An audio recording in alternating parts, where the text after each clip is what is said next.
Chers amis, bonjour, on se retrouve pour les Passions d'un Hébreu. Cela fait quelques semaines, mais au vu et su des événements qui sont les nôtres en Israël, bien évidemment, que la chose est compréhensible. Et pourtant, il nous faut parler de cette géopolitique actuelle, contemporaine, et qui nous laisse pantois si ce n'est quoi. La gauche et la droite ont échangé leur place. Le débat persistant sur le politiquement correct au sein du milieu universitaire est en grande partie la conséquence d'une transformation de l'idée centrale de la gauche. L'affaiblissement, voire l'effondrement des idéaux d'une humanité commune qui l'animait depuis plus de 2 siècles.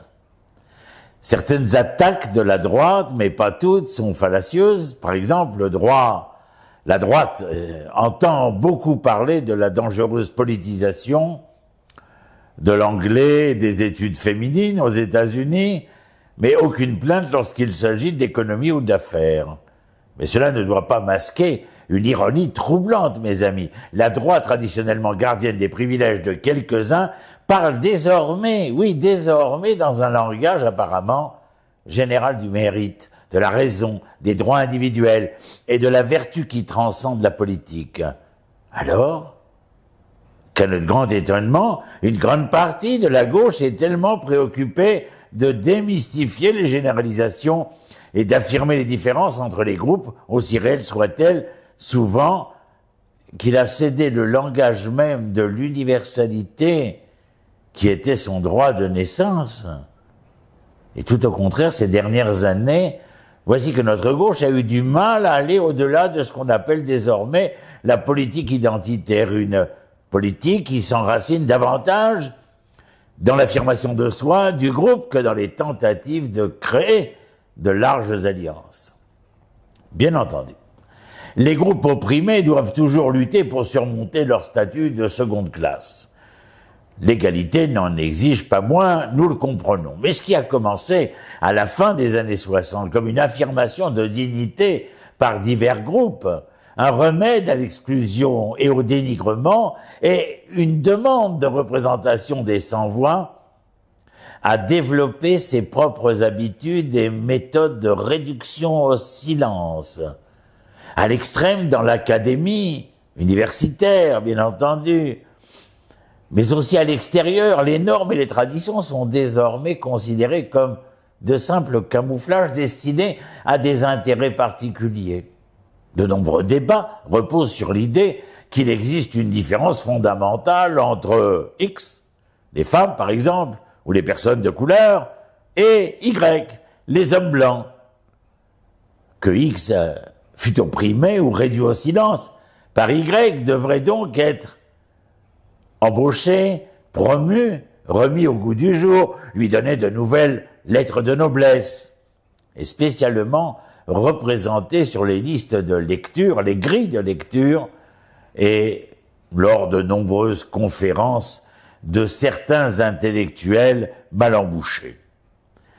Les précurseurs des défenseurs actuels de la politique identitaire étaient les universitaires qui, dans les années 60, étaient actifs dans les mouvements de défense des droits civiques et contre la guerre, des mouvements fondés sur des valeurs universelles d'égalité, de justice et de paix.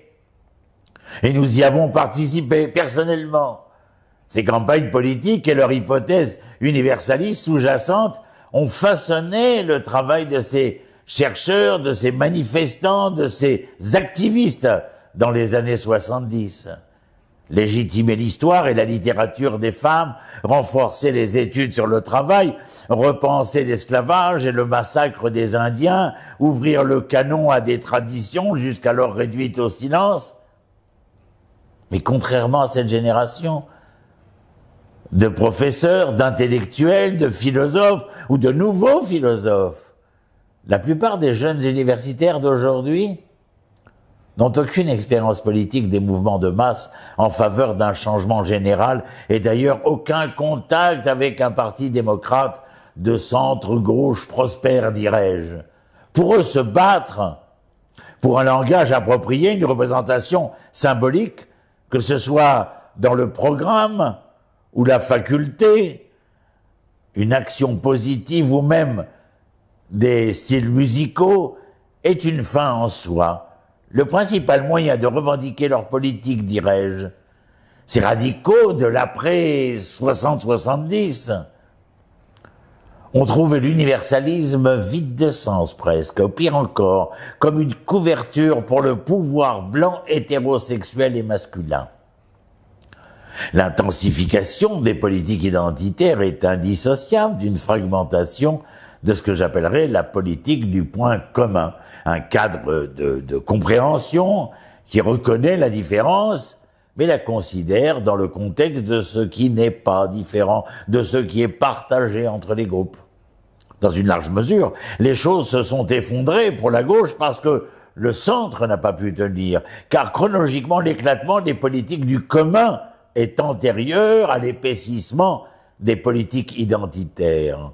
Cette poussée centrifuge sur les campus et à l'extérieur est évidemment en partie le produit des tendances démographiques américaines du dernier quart de siècle.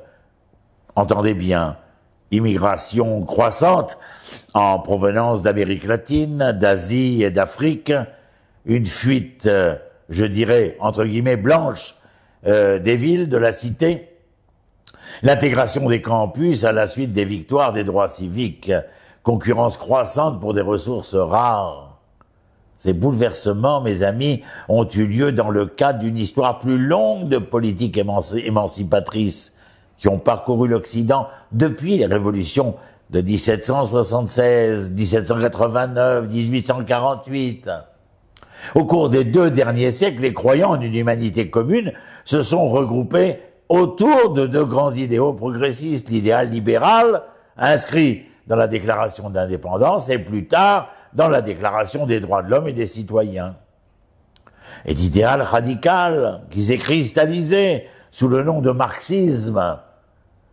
La légitimité dont jouissait la gauche en Occident reposait sur sa revendication d'une place dans l'histoire de l'émancipation humaine universelle.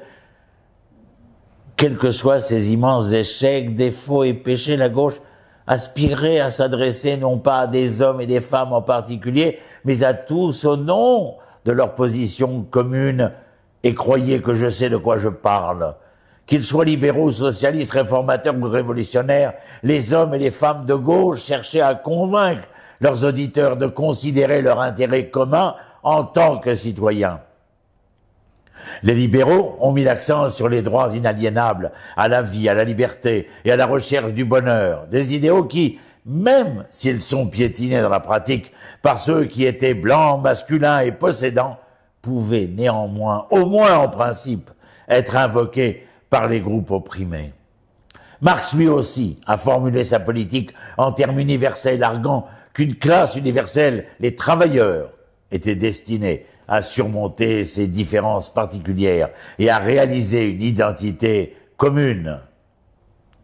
L'être humain en tant que créateur, réalisant son être espèce au cours de sa transformation nature.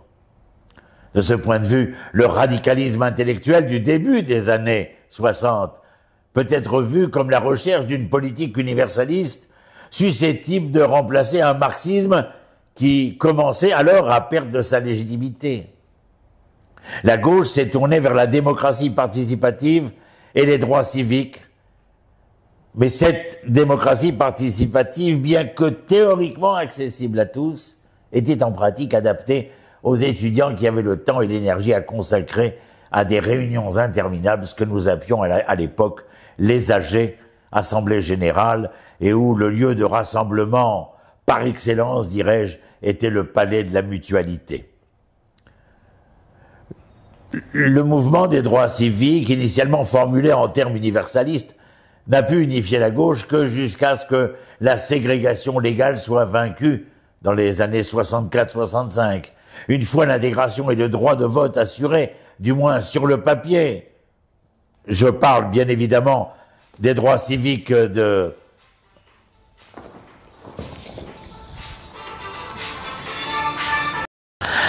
Nous reprenons 1, 2, 3.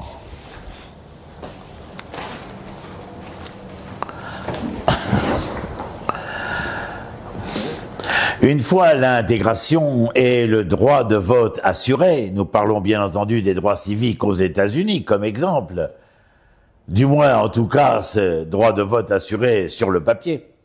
L'alliance entre libéraux et radicaux, intégrationnistes et séparatistes étendue jusqu'au point de rupture. Les Noirs commencèrent à insister sur un leadership noir, voire parfois sur une adhésion exclusivement noire au mouvement. Bientôt aussi, les pionnières de la libération des femmes se sont soulevées contre la suprématie masculine. Les groupes, les uns après les autres, ont exigé la reconnaissance de leurs différences. La différence s'est fait sentir avec plus d'acuité que les points communs, bien entendu.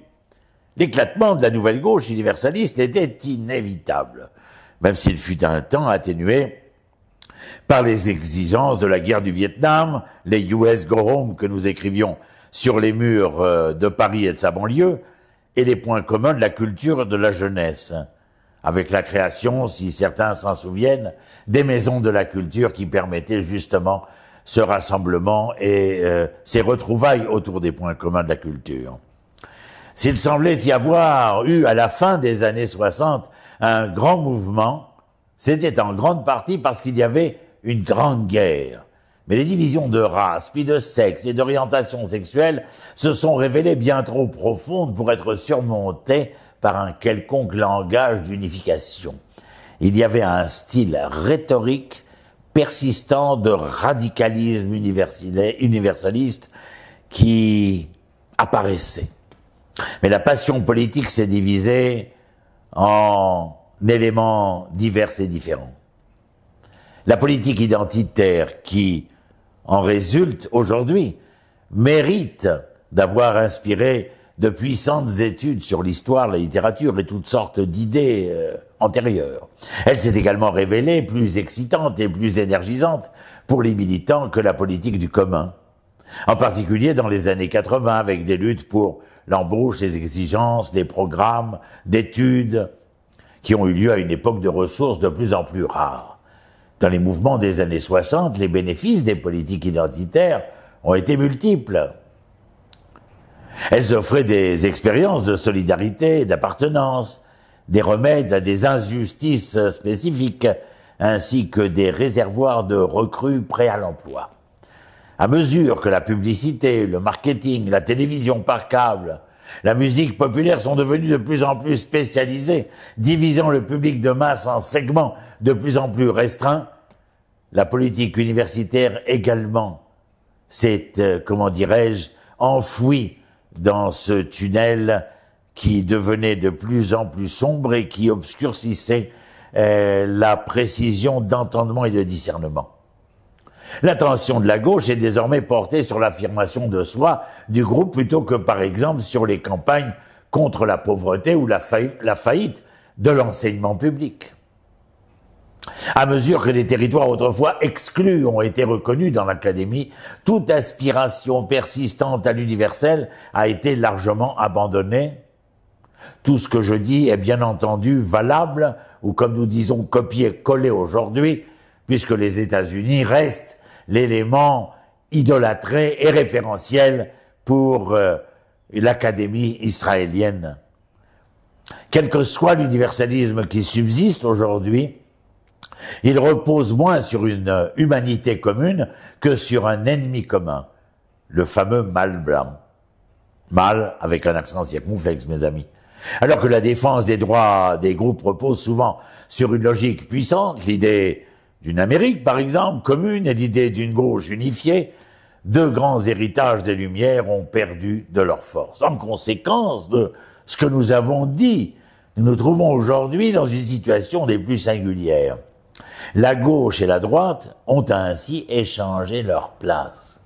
Du moins, en ce qui concerne le genre de rhétorique universaliste qui peut encore agiter le grand public, incapable d'aller au-delà de la logique de la politique identitaire. Les composantes disparates de la gauche culturelle ont cédé une grande partie de leur position politique, eh bien à la droite, mes amis. Aujourd'hui, ici et là, à gauche, on entend à demi-voix, à demi-ton reconnaître qu'au-delà des revendications nécessaires en matière de représentation raciale, de principes féministes, de droits des homosexuels, etc., Un terrain d'entente doit donc être trouvé dans les campagnes pour plus d'égalité économique et contre la pauvreté, le chômage, la déprédation écologique et l'érosion de l'éducation. Le génie de certains présidents ou certains ministres de l'éducation pourrait résider dans leur capacité à délimiter un terrain d'entente à droite et à remettre en cause ce radicalisme de gauche qui fait plus de mal que de bien, contrairement aux années 60 et 70 où la gauche faisait beaucoup plus de bien aux masses que de mal à ces mêmes masses. À moins, mes amis, que nous apprenions à parler notre propre langage commun. Les fragments de la gauche, ainsi, pourraient être condamnés à des secteurs distincts, parfois les éléments les plus brillants qui devraient être mis à jour aujourd'hui, et que cette gauche radicale a brisé et a rendu marginal. Il y a là un dommage essentiel qui fait, comme je l'ai dit dès le début, que nous avons pas seulement l'impression, mais concrètement dans ces pouvoirs sociopolitiques d'aujourd'hui et même économiques, mais disons sociopolitiques de manière plus probante, la droite est devenue la gauche et la gauche est devenue la droite. À nous d'y réfléchir, à nous d'y penser, à nous de prendre les positions qui sont exigées ici, et de savoir que le radicalisme de gauche est devenu, et non pas va devenir, est devenu un fascisme à sa manière, ce qui paraît tout étonnant, et qui presque s'entend comme un oxymore. Fascisme de gauche. Eh bien, il n'y a pas d'oxymore. Le fascisme pouvait avoir été de droite, mais le fascisme est devenu de gauche, de ceux qui se refusent à l'identité nationale, à la politique identitaire, à la reconnaissance des traditions, des vertus, des valeurs qui sont inhérentes à la singularité de chaque peuple, de chaque nation, et en aucun cas nous ne pouvons transformer cela dans un tohu-bohu, espèce de globalisation, de mondialisation absolument inacceptable, et nous voyons ô combien la chose, avec l'éveil des peuples et des États-nations, vient contredire absolument ce vandalisme fasciste d'un islamo-gauchisme voulant tout balayer sur son passage. Il y a encore beaucoup à dire, mais je m'arrête et je vous dis à très bientôt, en espérant que vous serez présents, que vous verrez ces vidéos. Sur le site, bien entendu, il ne faut pas oublier, en tout cas sur le YouTube, de faire des likes, comme on dit, sur le Facebook, les réseaux sociaux, et de montrer qu'il y a un intérêt à ces propos qui viennent essayer de nous faire entendre et comprendre à travers le savoir et la connaissance. Merci à vous, à très bientôt. Shalom, shalom.